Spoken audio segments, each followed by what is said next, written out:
How do you illustrate musically the romantic ideal of the suffering artist? A young soul experiencing emotions to the fullest, from tender vulnerability to ecstatic joy, but also intense sadness and suffering, and questioning what it all means in despair. Franz Liszt does it perfectly in his epic tone poem Vallée d'Obermann, or Obermann's Valley, starting from the very first chord.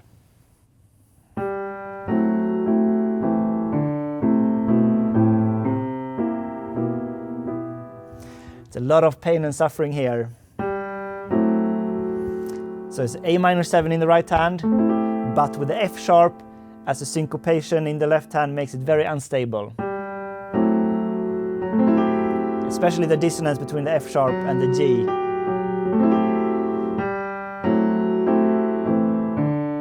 But it's resolving. At last, the E minor second inversion, another suspension on the beat. A lot of pain and dissonance. This is just the first step on a long journey that lasts around 14 minutes to play through the piece. And before we go down the valley of the beginning, let's check out the views from the mountaintop towards the end of the piece.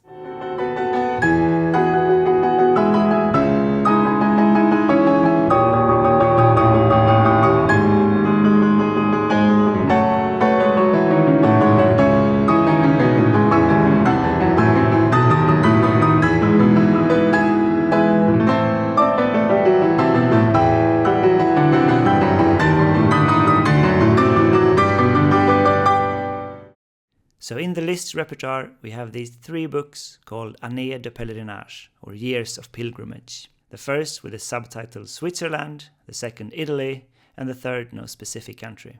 And they are essentially the result of Liszt living and traveling in Europe for a period of about 4 years, together with his girlfriend Countess Marie de Gaulle, starting in Switzerland in 1835-36.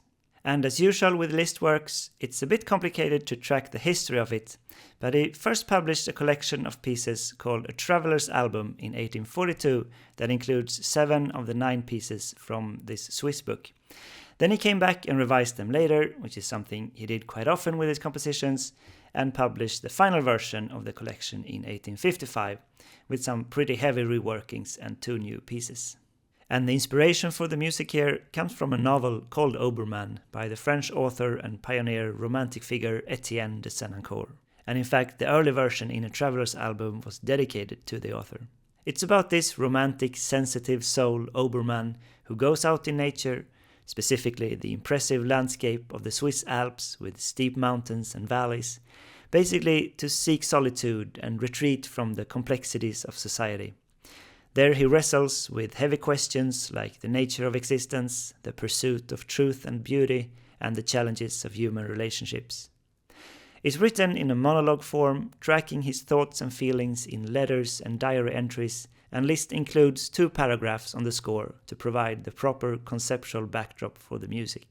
I'll read them in full, but let's add some of the first section as background music.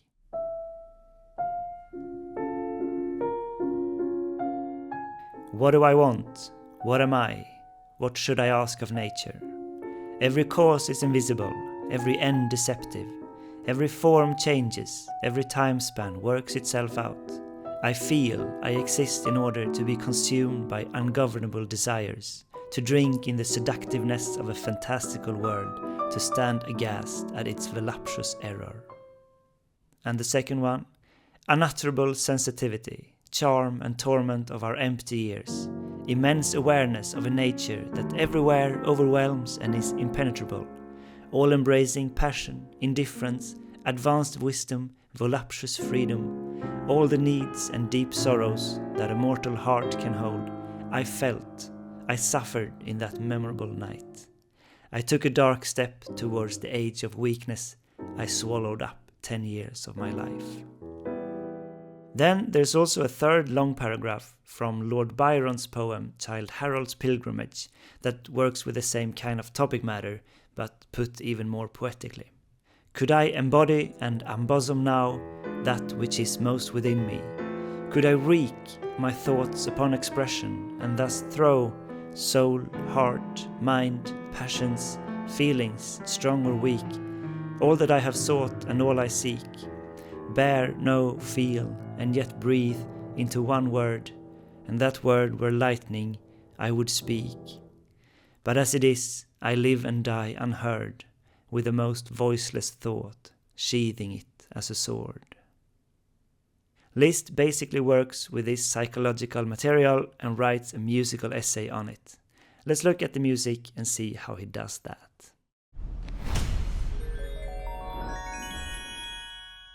The piece is one connected whole, roughly 4 sections of different characters, but with connected thematic material, transformed in typical Liszt style. It takes between 13 and 15 minutes, depending on tempi. I personally get restless with too slow tempi, so my recording, which I have on my separate artist channel, is closer to 13 minutes. So we've heard the start already, the scale going down the valley.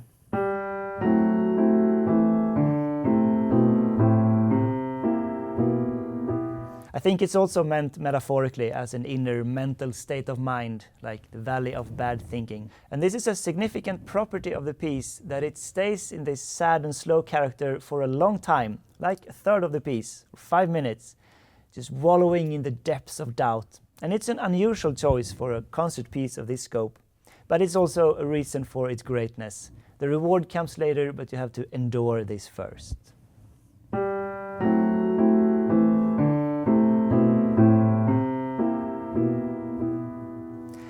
And here we could resolve this phrase to the implied key of E minor if it was like this.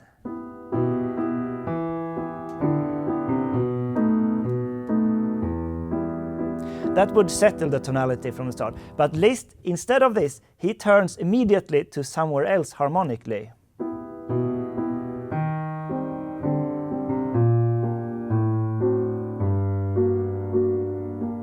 So it modulates to G minor.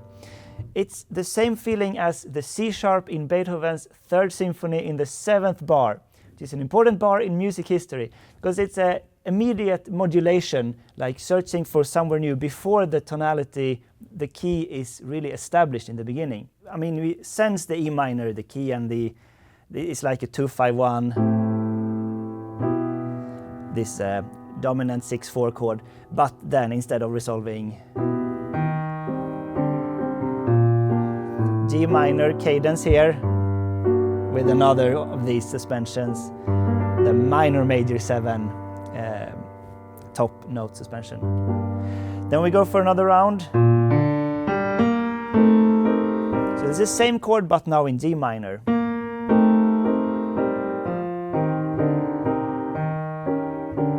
And again modulating away.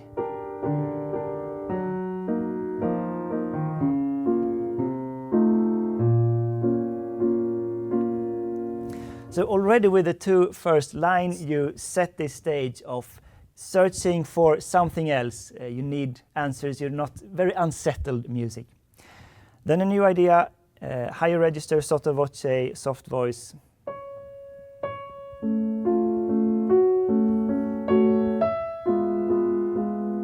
More painful dissonances, so diminished chord. That's like a stable chord in this context, but then a suspension on that.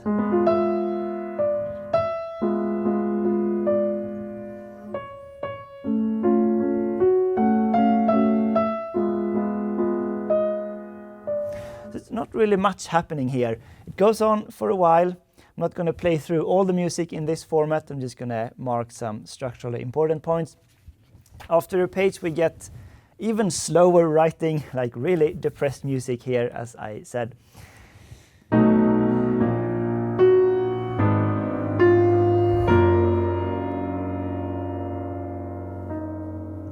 So it's the same type of suspensions, but just stretched out even more. It's almost like you forget where it's coming from, and then the resolution is something new.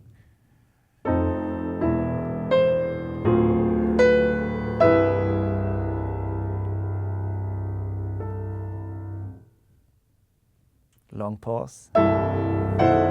One more. And resolving. And then the initial melody comes back here.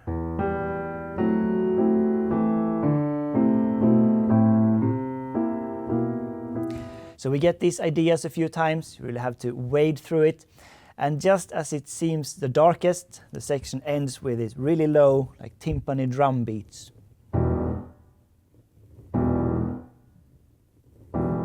It seems like that would be the end. But then we get the light, the complete opposite contrast for the piece.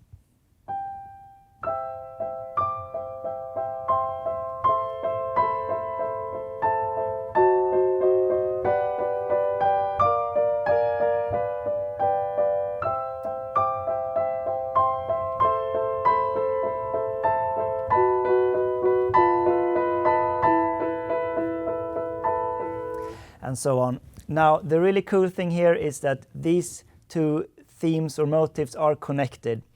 It's mostly the first three notes, but it's unmistakably the same three notes. So in the first theme in minor, so it's the syncopation, a longer second note, and a dissonance, a suspension on the second note. The difference is, of course, in the high register, and it's in major.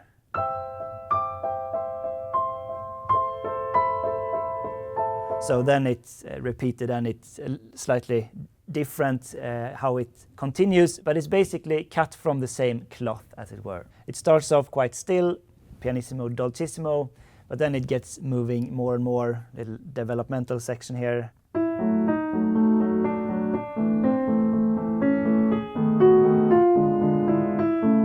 Like it's really searching for answers.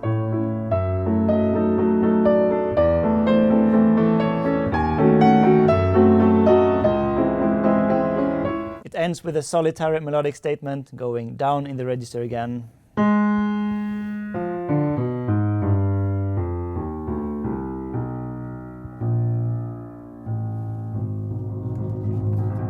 And here we get another kind of peculiar section marked recitativo. And it's pretty much like in an opera where a character drives the plot forward with words and action over lighter accompaniment, but here it's only instrumental, of course. And it's expanding on the scale motif.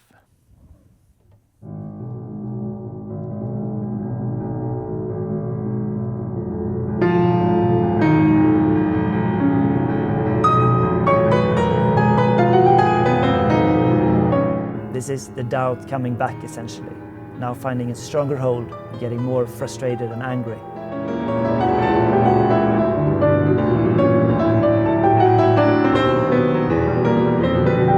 Then it's culminating in these tempestuous octave runs, kind of cursing higher powers for all the pain inflicted, and presses on even past the point where you feel it should be done.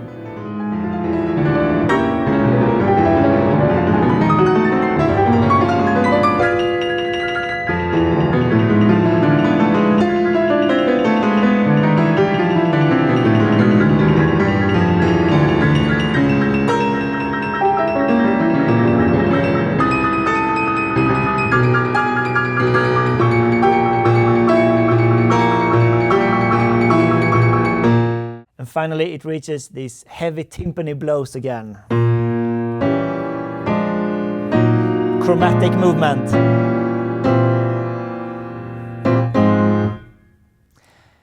And here it's kind of a disarray. We get these fragments of the motif. Just like, what should we do in the wake of this torment? And we get an answer of the timpani. Like fate speaking, and here like pleading. Fate answering, no.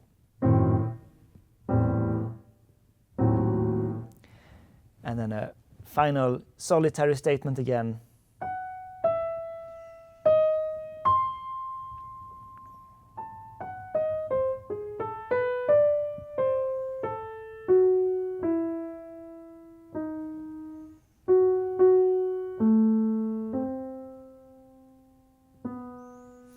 So coming down and calming down, and here we're ready finally for the final stage, which is acceptance. And it's an incredibly beautiful moment. It all calms down and we get the major back.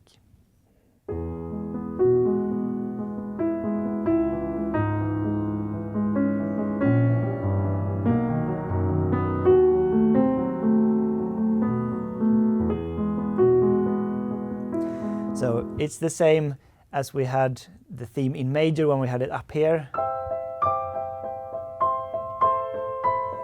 But now it's down here, and inner voice in the right hand, just marking the harmony as soft as possible, and then let the melody float.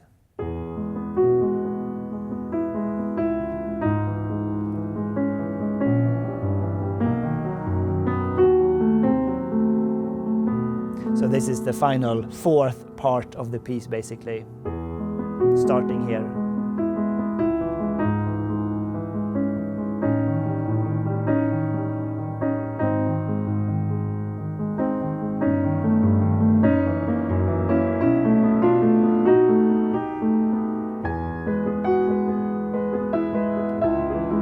So that's repeated one more time in a higher octave with more, getting more and more life towards the end of it, basically. We get another amazing moment after this round, like playing harp on the piano here.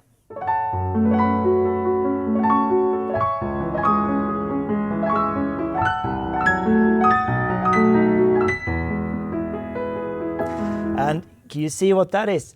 It's an inversion of the theme. So instead of the descending scale fragment, is flipped to go upward instead.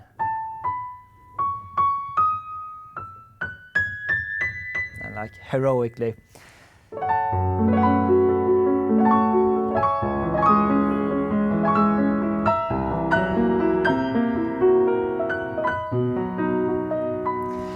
Then here we get like a more still episode again, and it goes back to minor, and another beautiful moment.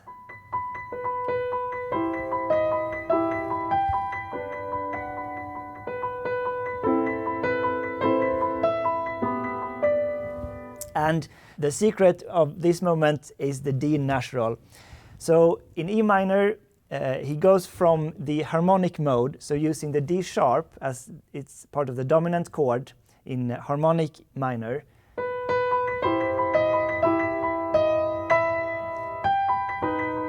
This would be the harmonic dominant.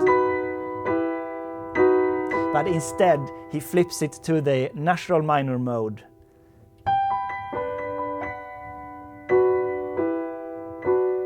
And then continuing. Yeah, you really, lovely moment.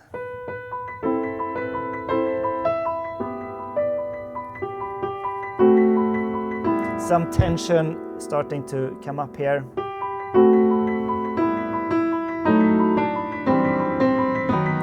Back to the harmonic mode.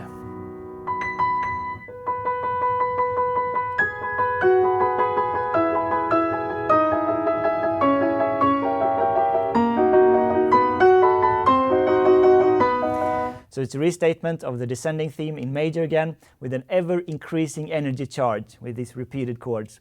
Also sempre animando, sil al fine, always more animated until the end.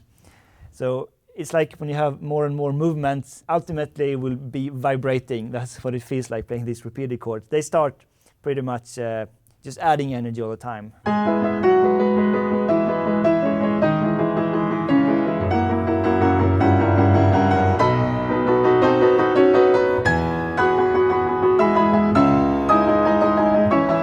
And so on. If we go to the final 2 pages, we're almost through this big journey. We get thrown between medians, E flat major and G major. So E flat,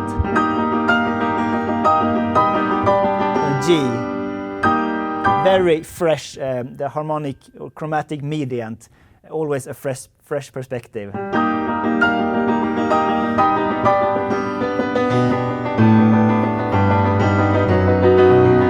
And this dialogue between the registers, like the forces of being. And here a octave scale bonanza.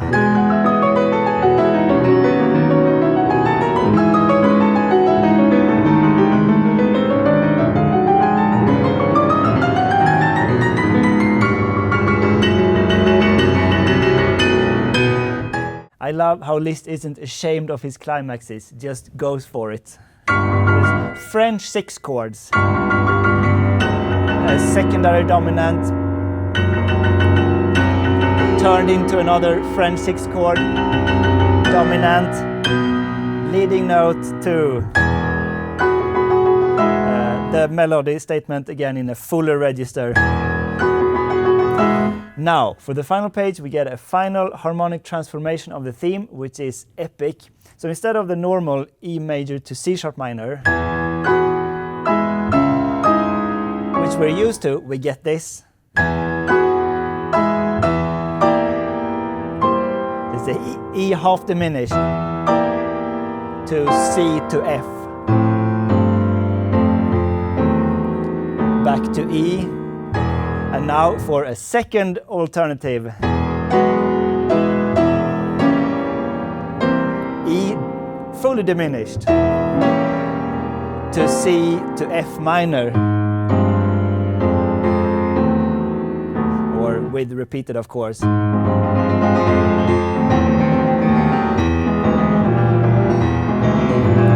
So in the end, just takes a shorter and shorter fragment and repeats it, and we oscillate between E major and C7. Or you can call it an augmented 6 chord.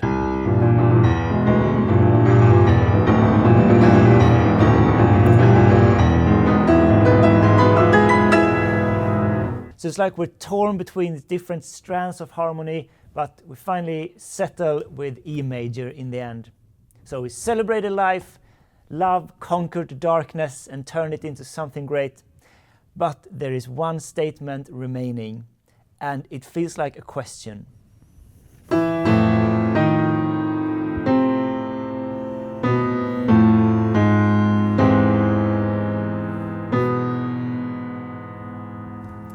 So it's like the melody from the very beginning in minor.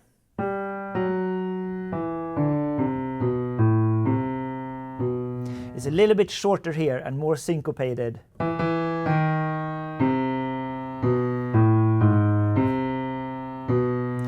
And also in fortissimo, and like the dissonances are now blinding.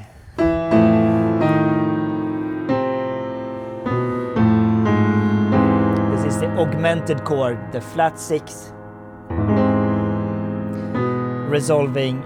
So it resolves to a major chord still, but it doesn't really feel triumphant anymore. So I feel it both as like an open question and also a total stop. It's hard to do justice in a performance, but it's genius writing by Liszt. Now, if we recall the Byron quote in the beginning, could I throw all that I would have sought and all I seek into one word, and that word would be lightning, I would speak. But as it is, I live and die unheard, with the most voiceless thought, sheathing it as a sword.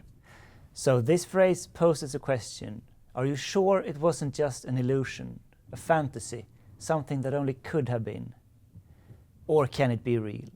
Is it possible to live like this, to let hope win over doubt? Go out in the world and experience it, and let it mean something. Let it have purpose. Speak lightning, don't sheathe your swords.